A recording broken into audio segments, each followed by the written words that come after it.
بسم اللہ الرحمن الرحیم اللهم قربني فيه إلى مرضاتك وجنبني فيه من سخطك ونقماتك ووفقني فيه لقراءة آياتك برحمتك يا أرحم الراحمين۔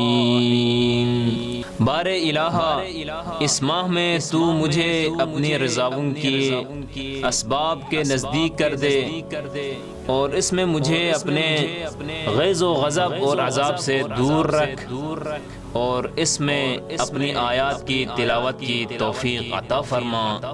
اے سب سے زیادہ رحم کرنے والے، تجھے اپنی رحمت کا واسطہ۔ اللہم صلی علی محمد وآل محمد وعجل فرجہ۔